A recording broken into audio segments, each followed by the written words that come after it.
ابھی بات ہوئی ہے ہماری منسٹری آف ایجوکیشن جیسے they have made AI into a kind of a non-credit subject in schools. Context. So, and I'll come to how this links to AI. So I've made here my own list of 21st century skills and 21st century domains.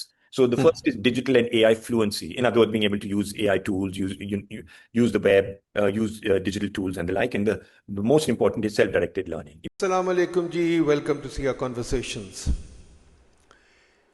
میرا نام ندیم ال حق ہے اور میری مہم یہ ہے کہ پاکستان میں اکنامک کنورسیشن کو بہتر کیا جائے. اس ملک میں معاشی تجزیہ کار جب میں ٹی وی پہ دیکھتا ہوں تو میں دیکھتا ہوں کہ وہ لوگ وہ ہیں جو کہ شاید اخباروں میں لکھتے کبھی کبھی، شاید کبھی ان کا کوئی تعلق ہوگا بینکنگ سے، شاید ان کا تعلق ہوگا کبھی سول سروس سے.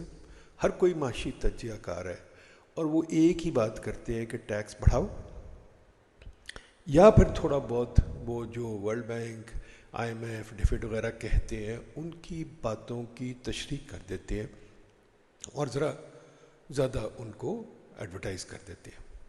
تو میری کوشش یہ ہوتی ہے کہ ذرا اکنامکس جو ایک معاشی ایک سبجیکٹ ہے، معاشیات، اکنامکس، اس کی ذرا جو بھی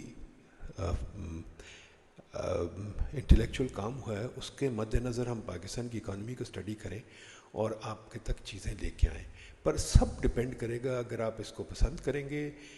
پسند کی یہ نہیں مطلب کہ آپ اس کو کہیں کہ بہت اچھی بات ہے، پر یہ کہ ڈیبیٹ کریں، آپس میں ڈیبیٹ کریں، شیئر کریں اور ہمارا ڈائلاگ بہتر کریں تاکہ ہمارے اینکرز جو ہمارے مفکر بن چکے ہیں اور ہمارے پولیٹیشین، دو مفکر ہیں اس ملک میں، ایک پولیٹیشین اور ایک اینکر، اور یہ دونوں بیٹھ کے ٹی وی پہ روز وہی باتیں کرتے ہیں اور آپ لوگ سنتے ہیں. ان کو سننا بند کریں، ہمیں سنیں اور تھوڑی سی خود کوشش کریں ڈیبیٹ کرنے کی اور ایک اپنا نیا اکنامک کنورسیشن، معاشی کنورسیشن بنانے کی. تو آج میں ایک سبجیکٹ پکڑ رہا ہوں جو بہت ضروری ہے اور اس پہ کوئی ابھی سیٹلڈ رائے نہیں ہے. وہ یہ ہے کہ اے آئی آ گئی ہے. اے آئی کو ہم ایجوکیشن میں کیسے استعمال کریں. اے آئی کا ایجوکیشن میں استعمال کرنا بہت ضروری ہے اور یہ بہت امپورٹنٹ سبجیکٹ ہے. ابھی ہمیں سمجھ بھی نہیں آ رہی کہ کیا کریں. میرا تو خیال ہے پوری دنیا کو سمجھ نہیں آ رہی. لوگ ایکسپیریمنٹ کر رہے ہیں، کہیں اے آئی لگاتے ہیں، کہیں نہیں لگاتے، کہیں بچوں کو کہتے ہیں انسٹرومنٹس یوز کرو، کہیں کہتے ہیں نہیں. تو آج میں نے ایک بہت اچھے آدمی کو پکڑا ہے، محبوب محمود صاحب. یہ ایڈ ٹیک کے بانی بھی ہیں، ایک انٹرپرینور ہیں، یہ کافی انہوں نے کام کیا ہے، لائر بھی ہیں، اوباما کے بھی استاد رہے ایک زمانے میں. بٹ یہ اس وقت بہت اس چیز پہ ڈیپلی سوچ رہے ہیں اور بہت ڈیپلی کام کر رہے ہیں. جیسے میں نے بتایا ان کی کمپنی ہے نالج پلیٹ فارم، جو بہت یہ پاکستان میں پھیل رہی ہے اور کوشش کر رہی ہے کہ ایڈ ٹیک پھیلائے. Ed tech means education using technology, تو اس میں اے آئی بھی شامل کر رہے ہیں. تو آئیے ذرا دیکھیے کہ اے آئی کے پہلو کیا ہیں اور اس کا ایجوکیشن میں کیا کام ہوگا. اور کوائٹ فرینکلی ڈیبیٹ بہت مزیدار ہے، پر اس میں بہت سوچنے کی ضرورت ہے، بہت کام کرنے کی ضرورت ہے. ابھی حکومت نے اس پہ زیادہ کام نہیں شروع کیا اور میری یقین ہے کہ وہ کوشش کر رہے ہیں کہ کچھ سوچیں گے. آئی ہوپ کہ وہ اچھے لوگوں کو انوالو کریں. اکثر یہ ہوتا ہے کہ جو لوگ حکومت کے پاس بھاگ کے جاتے ہیں اور کوشش کرتے ہیں کہ ان کے ساتھ کسی کا کوئی رشتہ ہوتا ہے، کسی کا سن ان لا ہوتا ہے، کچھ ہوتا ہے، اس کو پکڑ کے بیٹھ جاتے ہیں اور وہ پھر اپنی جو بات کرتا ہے وہ سنتے ہیں. یہ ایک براڈ مفکروں کی بات نہیں سنتے. تو ہم کوشش یہ کریں کہ آپ کے لیے براڈ مفکر لے کے آئیں، بہت سارے لوگ لے کے آئیں جو آپ کی بات، آپ کو بات سمجھائیں اور آپ سمجھیں. امریکہ میں جب ایٹم بم بنایا گیا تھا تو آپ نے سب نے مووی دیکھی ہوگی اوپنہائمر. انہوں نے کیا کیا تھا، انہوں نے سب مفکر پکڑ کے ریگارڈلیس آف ان کی پولیٹیکل ایفیلیشن، ریگارڈلیس کس کے چاچے مامے تھے یا بھتیجے تھے، انہوں نے سب کو اکٹھا کر کے اور انہوں نے کہا ایٹم بم بناؤ، اور انہوں نے بنا لیا. ہم نے بھی کچھ اسی طرح سے یہ بم بنایا تھا، پر ہم نے قدیر صاحب کو لے کے آیا، باقی لوگوں کو لے کے آیا، پر ہم نے انفارچونیٹلی ان لوگوں کو نہ سراہا، ان کو بلکہ الٹا کیا کہوں بند کر دیتے. چلے اس طرح کریں کہ یہ سنیے، بحث کریے اور سوچئے کہ کیا آپ کی رائے کیا ہے، آپ کیا کہیں گے، آپ کیسے ڈیبیٹ کریں گے. Thank you. Okay, very quickly what I want to do is ask you questions on AI. We've got a small project from Asia Foundation to talk about AI and education. Okay. So I thought it would be fun to do and try and figure out what's happening in AI and what we should do. It's a bit speculative, we don't know anything about it. What's your view what's happening in Pakistan with regard to AI in education, and you throw in EdTech in there because EdTech could be a way of delivering AI in education or use AI in education. So it's a bit of both using AI in education as well as it could be for teacher training, it could be whatever. So what's your views on how to use AI in education? Are you say what's the state in Pakistan? Mm. Because the level is so low, Mm. right? At this point in how we are using AI, there's lots of room to grow. So maybe we just talk more Mm. generally, Fair point. and we can go to examples in Pakistan or ways we could apply it. Mm. I think the debate around education and AI started with around university and higher education or secondary school education, and particularly around writing essays. Mm. Mm. Because if you look at the first wave of large language models and what they were good at and are now even better at, is being able to summarize large bits of information and give a coherent verbal description of a whether it's a body of knowledge or an argument or whatever. And so the debate has gotten around this question of cheating and whether we should use AI or not, Mm. right? But actually, what has happened since that time, since the launch, and I don't think the debate has quite caught up, is that if you look at the direction in which AI has been moving, it's moved quite a bit in terms of giving you performance tools. Mm. Mm. Let's give a few examples. Mm. So let's say somebody wants to research how many. Let's say they want to get in. What do people think about whether Pakistan should be spending so much time and effort in trying to solve the Iran-US war situation, right? So in the past, you could survey a few people, okay, then Google surveys came around, so you can survey more people more quickly and so on. But now you can do a lot more. For example, you can develop an AI agent to do sentiment analysis. You could crawl the whole web of or social media and other platforms, blogs, where people are talking about this subject. And you could say, this is what people feel about it. And then you could divide that information into different kinds of things. So what you're doing is you're crawling the web, you're getting lots of information back of what people are actually saying, not just responding to surveys. And you're classifying that information and putting some intelligence behind it, right? So here's a situation where you've used AI in a much more proactive way. That's one example, right?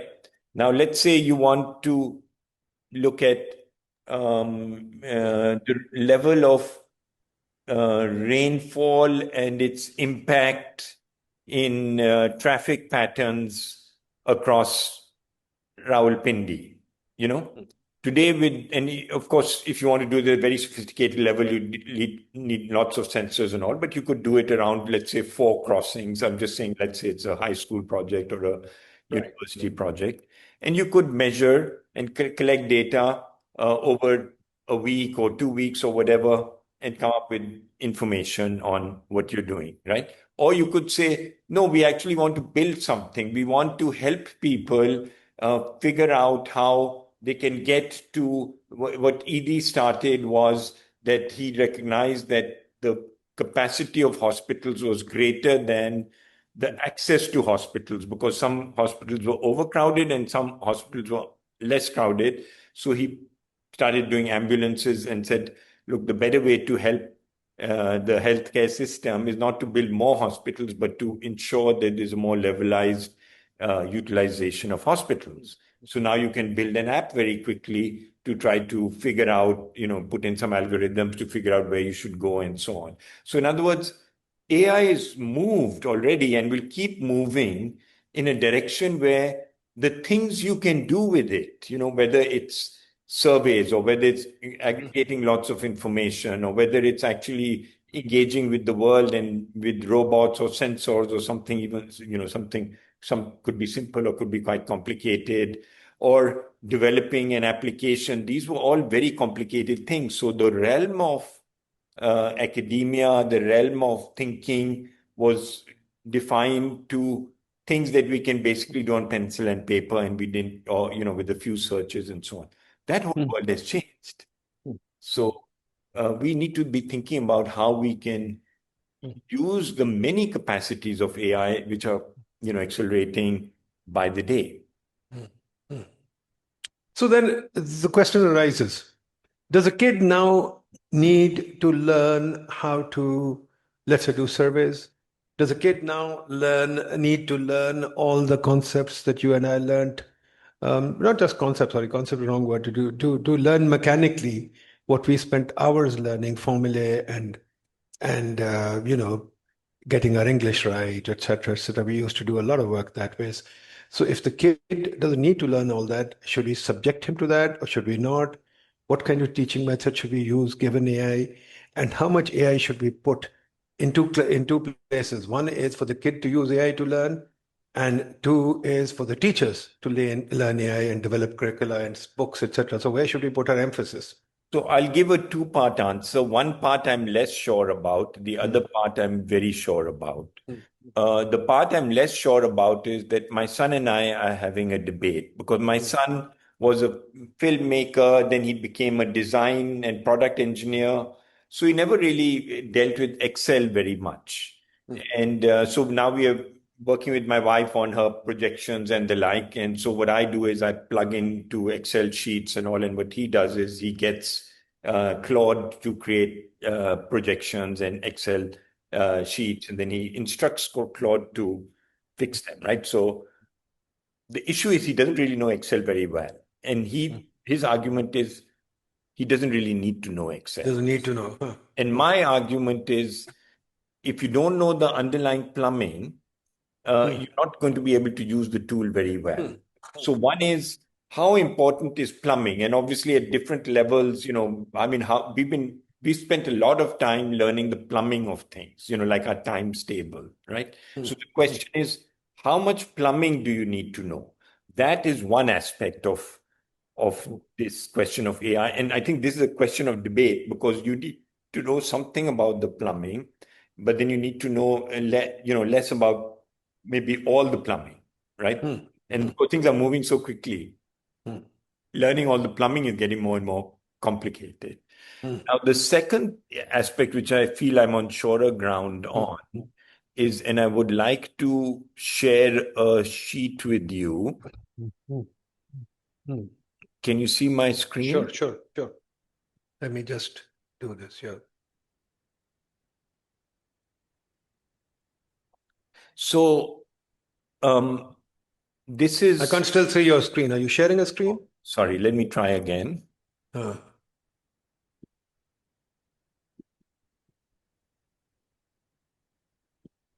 Can you see it? Okay. Okay. Now I can see it, yeah.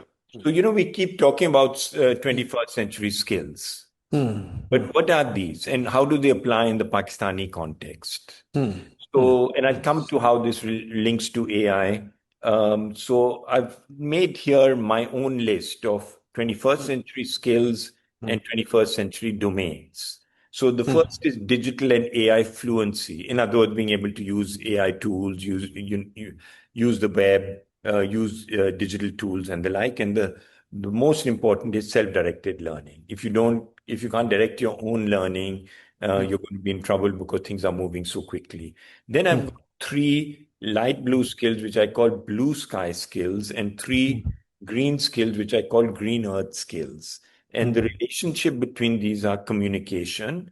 We must be able to speak to each other and communicate effectively.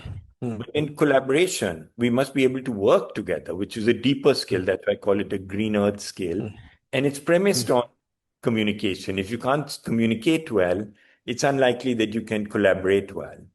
Critical thinking, asking great questions, problem solving, actually taking those questions and coming up with possible solutions and solving them.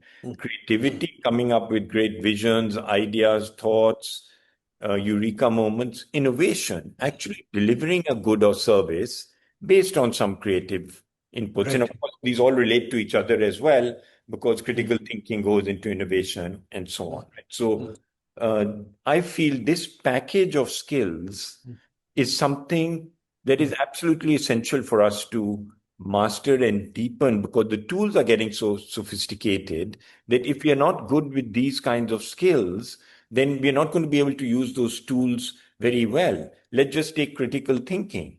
If we ask AI a question, it may not give us the right answer. So if we are able to interrogate what AI has done, ask it more questions, ask it to refine its thinking, ask it to explain its assumptions, ask it to change its parameters, all the things that go into making good critical thinking skills become very important. Another area, for example, is understanding genres. When we are talking about, let's say, we're talking about economic theory, so when AI goes down a certain path, are we in the right frame? Are we asking the right question?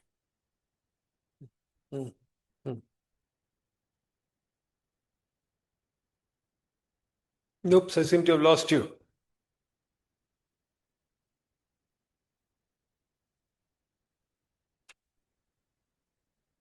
Are you there? The connection is weak or gone. I don't know what's happened.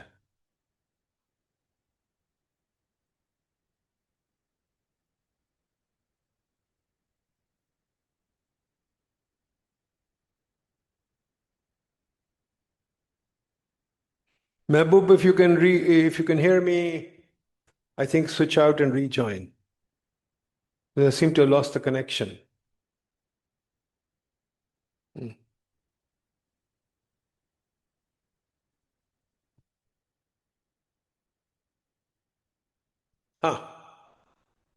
Sorry, something happened to the connection. Yeah. Unmute. Unmute yourself, please. So, go ahead. So you've got this package of 21st century skills. And if you're weak in skills, you won't be able to use AI very well. And these skills can be honed through AI, but are also skills they're developed over time. It's not that you can just learn this in a classroom at one time. Most of these skills are better learned through multiple applications across different subjects over a period of time, through projects, through experiences, through debate, through experiments, through working, and so on. So this skills journey is really important. And then the domains I have is understanding how technology is changing business and society, understanding finance and entrepreneurship, global citizenship, global values, and then also understanding sustainability and, becoming literate about where we're going as a planet. So these are my set of skills. My proposed starter package of 21st century skills and domains. I think digital and AI fluency, most important, self-directed learning, even more important. 3 blue sky skills, communication, critical thinking, and creativity. And 3 green dot skills, collaboration. To be able to communicate well. So how can AI help in these? Will AI be a hindrance in these? Work well. I mean, there are 2 groups of people. One is saying that AI is going to make us dumber, and AI is going to take away learning. And the other group says, no, it's important. I'm getting a recording back. Okay, it stopped now. How can AI help? I think we need to become much more sophisticated imbibers of knowledge, and knowledge which are more horizontal cross-cutting skills rather than specific domain skills. But this will help us use AI better, and they can be developed through AI, but also through non-AI experiences.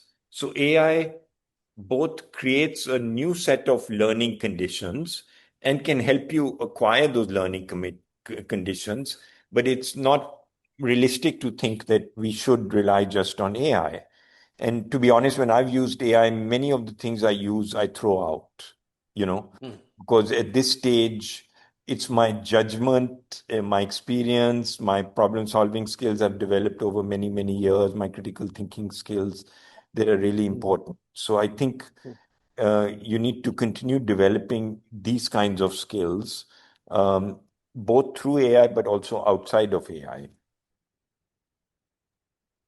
Nadeem, I can't hear you. Go ahead, I'm listening to you. Go ahead. Okay, no, that's it. Achha. Now, the thing is that, okay, so what about the risk side? I mean, lots of people are saying, don't use AI, don't use AI, keep the kids out of AI because AI is going to make them stop learning and AI is going to make them dumber. What about that side? Well, there is a line of thinking. There's a guy called Jonathan Haidt who's written, a book on this and a number of books, and then also lots of other people have been arguing that AI is not good because it kind of makes you dumber and so on. And I do think there's a big risk of becoming a consumer of information even more fully through AI than we were through social media. So there is certainly a risk. But at the same time, AI can help you, prompt you to do so many more things.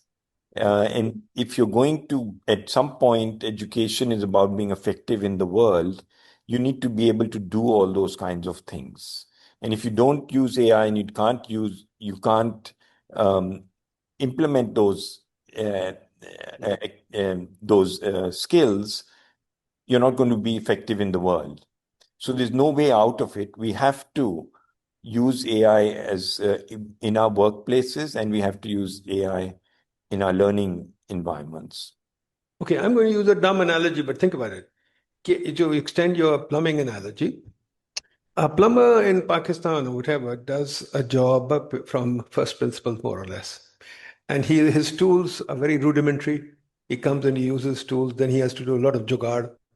He'll put some string somewhere, he'll put some crude stuff somewhere, and he'll make things work. But in the West, for example, a plumber or any contractor will go to the DIY store and buy the best equipment that he can. And he'll come with ready equipment and lots of tools. He doesn't need the hammer. He has that nail gun that he uses, and he has all kinds of equipment. And you've seen them, I've seen them. They can complete a house in a matter of weeks as opposed to our guys who take years, right? Now, is AI the DIY store, or is AI much more than that? I mean, are we going to get ready-made stuff that we can use with it? So in that sense, do we need a higher level of training than the plumber in Pakistan? Well, if we look at the entire supply chain, and this is where what is happening in China is really remarkable, that the United States and the Western model has always been a model for the few. The university model, the education model, their own university system has been a model in which you develop higher level skills, but you don't really focus that much on how you can make a plumbing tool cheaper and cheaper. So when it came down to that, they outsourced that to China. But what China is now doing is they are much more focused on the supply chain, using AI in the supply chain and using AI in manufacturing processes. I'll give you an example. Amazon's average order.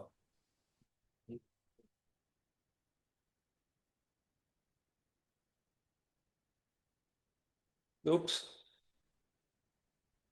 It can't happen in Singapore. It must be happening here. Singapore का net तो नहीं खराब हो सकता. Mehboob, are you in Singapore? Why is this happening? Why have I lost you again? You'll have to rejoin, I think. Is it my net? My net seems okay.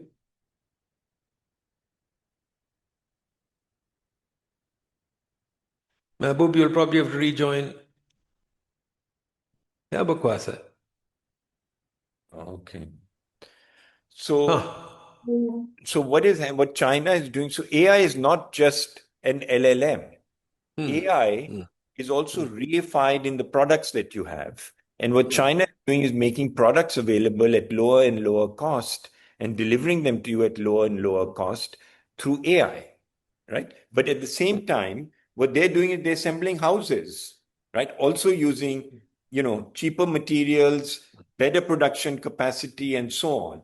So the room for the plumber doing jugaad is going to get narrower and narrower because a lot of the simple stuff people will be able to do themselves, and they don't want to pay a plumber to do it. Plumbers, even in Pakistan, are not cheap. And the growth opportunities for the plumber may well be to architect entire houses, but that he may have to know higher levels of design, higher levels of thinking, of execution capacity, higher levels of planning, higher levels of putting some things together which are more complex. So AI will, I believe, change the complexity and performance capability of every single person. So it's not a question of whether you're a plumber or a. But then think about it again. When we start off, like my grandson is starting off in school, and he's starting off the same way I did, which is very much sort of kind of maybe they've introduced a little bit more play, but you start learning how to write, how to think in subjects, how to think in English, mathematics, etc. Is that something that needs to change? Do we have to begin to think in your scheme of things when you said critical thinking, etc.? Do we begin there and let him say, okay, guys, I can pick up stuff from the AI and I can work with it? Okay, at the younger age, maybe wouldn't like that. Consensus seems to be that younger age pe na karo. But at an older age, do we need to bring in more and more AI, and do we need to think across subjects? Do we, instead of trying to teach them economics, botany, zoology, etc., do we need to now figure out ways of having a broad disciplinary, instead of, in a sense, go back to the past, where we had one science and one arts and one social science or something? So I think that the distinction is not so much should we use AI or not, but if we look at our education, it was very content centric. Today we will learn the 6 times table.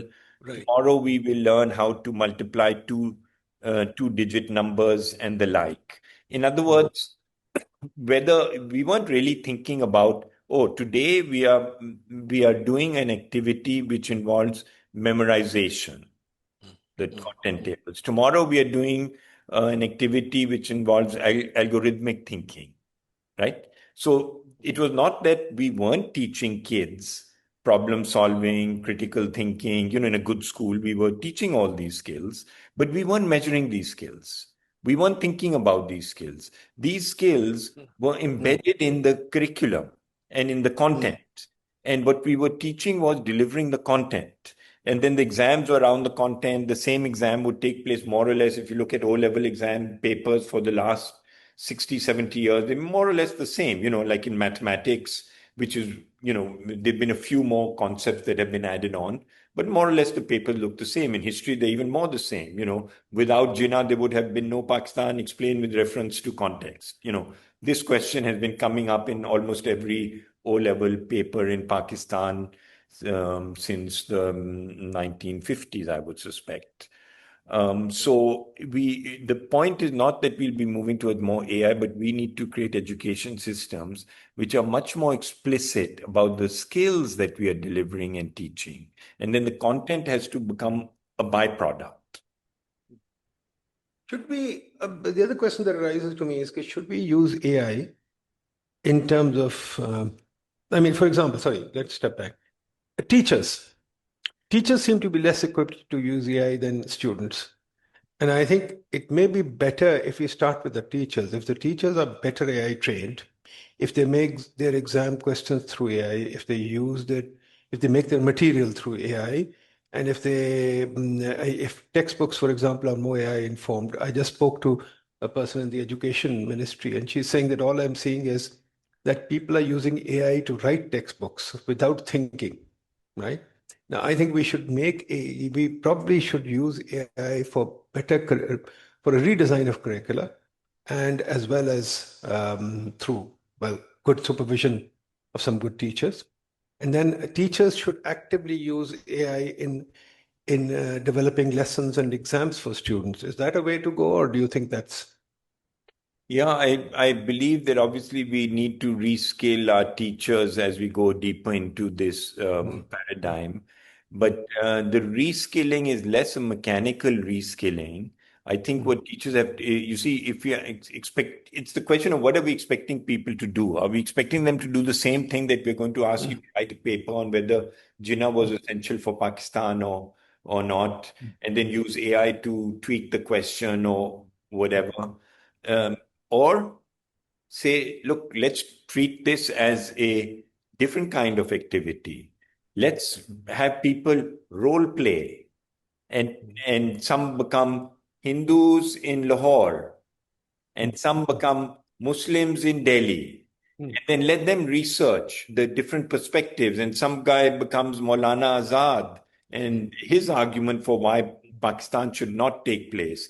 And let's have a debate. So what the teacher is now doing is completely, but their role is not so much to become the master of AI tools to create a better question around whether Jinnah was necessary for Pakistan, but try to create a new paradigm of learning in which maybe in this case it's a theater or it's a role play, or you know what I mean. So people are going deeper into a world, because in the old world it wasn't possible to do this, right? But today you can do agents, you can create agents, you can do research, you can come up with, what was Azad's position, vis-a-vis Abdul Ghaffar Khan. He had a different view. So you can give people a much richer experience about the question of partition. So the teacher, you see, training is a bit difficult, because for teachers to be trained so quickly into this, it's going to be really tough to do.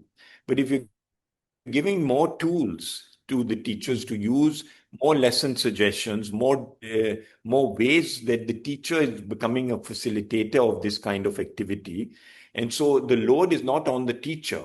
So it's not that the teacher is sitting there as a node through which knowledge is passing and they're becoming better at manipulating AI and then they're getting out. They may say, guys, look, if you want to do this by creating agents, God bless you, let's do it. I can't help you all the way, but I can, I'll learn as you go, and let's try to come up with a really great solution. So the teacher is really a prompt in this case, a facilitator, somebody who's inspiring people to go in different directions, and we're giving teachers lesson plans that they can adapt to go in this direction. Another question that teachers is very tough. Another question that arises is, isn't AI very democratizing? I mean, the advantage that we had was we went to better schools and we had more option to libraries and information and knowledge, etc. Yeah. Now with AI, the only thing that's lacking is the instrumentation. Agar instruments available hai, so isn't AI more democratizing than the poor kid sitting in the poor neighborhood has this virtually the same information as a rich kid sitting in grammar school or in college?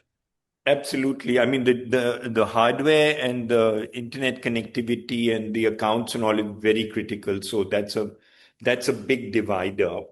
But I think if you look at how education was delivered, kids in better school got better textbook, got better teachers, were able to talk with their parents about things and so on. So they ended up with a much higher level of discourse around any particular subject, whereas the kids who got worse textbooks and had to basically memorize the story of Jinnah at a very basic level. So this scenario that I gave, that let's rethink the creation of Pakistan and open up different kinds of agents talking about things, and then doing role plays and projects and research projects and people coming together and really researching parts of different, aspects of things and then coming together. Anyone can do that today. Now, the other thing is, what does that do about the textbook industry? Is the textbook industry obsolete? Can we have AI agents speaking to kids rather than textbooks? Because the textbooks tend to be produced in a discrete time interval. They're produced 2-3 years old or something, or maybe they're updated with great difficulty. It's an adjustment cost to reinvigorate them. but AI can be constantly reinvigorated. So textbooks, should they be replaced by AI agents, or is it asking for too much? So there are two different aspects to this. One is the medium of writing and books and so on. And at least, because I'm also Neanderthal, I do believe it's an incredible medium. And I read a very interesting article which said that if you go into you're listening to a lecture by a professor, let's say you're using four different methods. One is you do a video recording. The second is you do an audio recording. Third is you type into the computer a transcript of what the professor is saying. And fourth is you write down on pencil and paper. This article was arguing that the best way to retain the knowledge is to write down on pencil and paper. Why? Because when you're doing a video or audio recording, your engagement with the professor is very passive. You're not doing anything except listening to the professor. When you're typing, you're listening to the professor, but your speed of typing is almost as fast as the pace at which he's talking. So you don't have to do much summarization. But when you write very slowly, most people do. You have to. What you have to do is you have to listen to the professor, you have to summarize and synthesize what you're saying, and then write down the key points. So make memory points. You're doing three cognitive operations. One is the act of listening and in active listening. Second is the act of actually transcribing, and the intermediate act is of synthesizing and summarizing, so I feel that using pencil and paper, it's tactile, doing a sums and all, very useful. Maybe I'm Neanderthal, that's why I'm saying it, but there is a lot of value to textbooks, or rather workbooks or paper and pencil. So I would definitely not want to take that out of the equation. But textbooks. But the textbook as an authoritative information source, I think, is outlived its day. So what supporting it is because we haven't made the transition, and there's an industry that makes money off it. Now, place EdTech in there somewhere. How can we use AI and EdTech to do two or three things? One is able to facilitate better learning. Two is be able to democratize learning. As I said, get rid of the advantage of Hsin and grammar, right? And third is to allow the kid a faster approach to catch up. So to bridge the divide between the two. I think EdTech can play a big role because also there's a new breed of professionals that need a whole industry that needs to be developed. For example, one of the very interesting aspects of Urdu, there was a big renaissance or development of Urdu stories. Manto was one of many writers, and they came up from the early 20th century to the mid 20th century. And one big factor was because suddenly people came up who knew how to write short stories, people who knew how to write long form novels and the like, because we didn't have that in our literary, in our corpus prior to this century to any substantial extent. But also what happened was printers came up, and the work of doing the printing into Urdu typeface was very complicated work.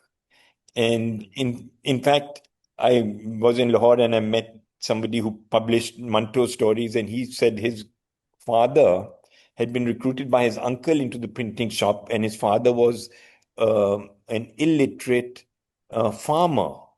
Uncle went back to the village and recruited this guy. He said, मैं तो पढ़ना नहीं जाता, मैं type setting करूंगा. He said, आपकी जो लकीर है जब आप हल चलाते हो बहुत सीधी है, और आपकी आंख बहुत अच्छी है. So the point is, there's a new breed of professionals that got developed at that time that helped spur that industry forward. Just as when television came, radio came, voiceover artists, radio artists, and so on. So now there is a new breed, there's a new industry that needs to get developed. which is EdTech, knowing how to do instructional design, how to create effective digital content, how to create games, how to create simulations, how to think of curriculum in a new way, how to work with curriculum designers who are old-fashioned to bring their thinking along into the new world and so on. So yes, there's a big need. So it's not EdTech as a finished solution so much as creating a class of people, creating an industry that's able to harness technology and AI effectively for education. But the government in Pakistan, do you think it's speedy or quick enough to be able to catch up with this new development, or is it still sitting in that stodgy past? It's got textbook boards, it's got outmoded textbooks, it's still got too many subjects, and it's still, abhi baat hui hai hamari Ministry of Education, they say they have made AI into a kind of a non-credit subject in schools, and they'll train people in AI, but that's about all they're doing. AI policy jo aayi hai, it's just funding AI and data, and they've put up a new data center here, but really we have no real data centers, we have no data policy, we have no compute in the system, and we have no real ability to use AI at all. So we are still dependent on external factors, which is fine, but I don't think the Ministry of Education is ready to deal with this subject. Do you think it is? I think the thing is that they're looking at AI as a subject. And of course, it is a subject, so they feel very happy when a kid can create a bot of some kind or the other. And that's a great thing, and it should happen. I'm all for AI as a subject. But what I'm arguing is that AI is calling on us to develop a deeper set of skills, a more horizontal set of skills, so that we can engage with it more effectively.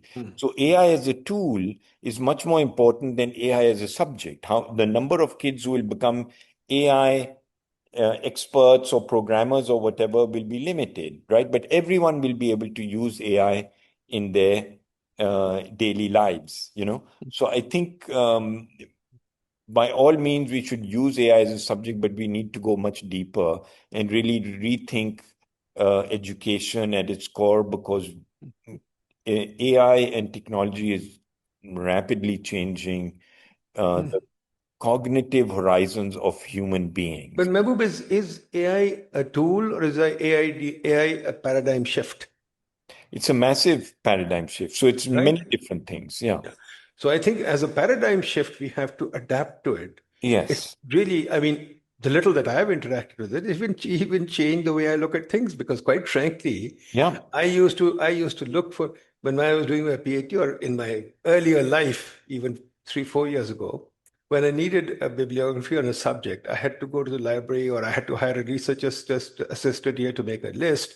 I had to find the papers, etc. Today, it takes me 10 seconds. I say, hey, give me a reading list on EdTech. It will give me all the papers that you can find.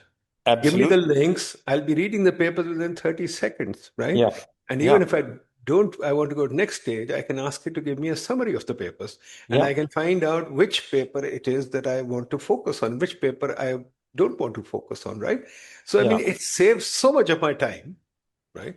And it allows Absolutely. I'm writing a paper right now on the West, the definition of the West. And so I started off with my knowledge of, I'd done political theory and so on. So I started with that knowledge base, reread some of the works I'm reading. I've read, got into Hegel, started looking at Marx. And then I started using AI tools, and I'm discovering that I'm able to do things much faster. I'm reading, I'm making cross links between Gibbon and Nietzsche and things that I never read about, because I'm able to ask AI questions and correlate information.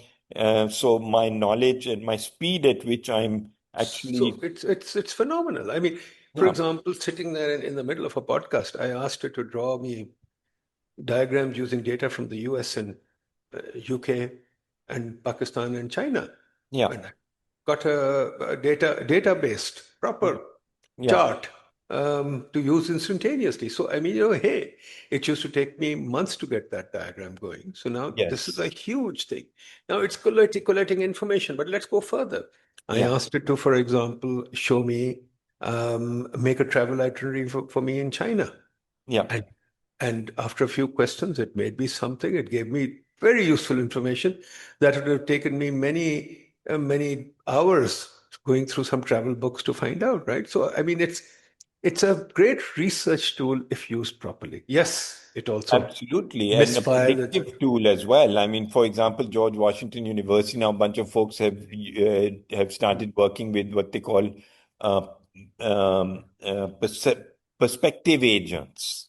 So what they did was you've got the Federal Reserve Board with about 12 boards or however many you have in the United States, and they meet every once in a while, usually about once every couple of months, to set in an open market committee, which meets to set the interest rate. So the basic questions are, should interest rates go up? Should they stay the same, or should they go down? Basically, that's the question. But there's a lot of analysis that goes into the decision they make. And so the way they do the work is that everybody has global information, everybody has national information, and then each Federal Reserve governor is collecting information around their area, so be it Pennsylvania or whatever, and they then give their local perspective as well as their particular angles on the globe. So this is what gives me pause. Are we going to keep our children away from this No, we till can't. 16, 17, or Absolutely, it doesn't make any sense. So what they're doing is now George Washington created 12 Federal Reserve agents with information, with their perspectives, with their particular roles and responsibilities. And now they're debating. So they're trying to anticipate how AI agents actually debating with each other would set the open interest rates, whether it go up, down, or flat. Open market committee, right? So now coming back to the example of Jinnah and the different Muslim and non-Muslim and British perspective that were going around on creation of Pakistan and India. Think of the much richer experience you can give people. They can dive into it. They can go into one perspective or not, or like I'm now correlating Gibbon to Nietzsche. I'd read Gibbon, I'd read Nietzsche, never thought of putting them together. So I think we are in an amazingly rich information world, and AI, being able to use AI well and to deploy it, absolutely we should be doing it. No, but the only question then is how. I mean, I don't think we disagree. Only question is how. And in the how, I think people like us, my age, we are tending to be a little conservative and saying, no, don't keep kids away, etc. And we should test it. I mean, another thing is, what is the role of examination now? I mean, my examination was content based. I had to show things that I had learned. I had to prove that I had this in my memory.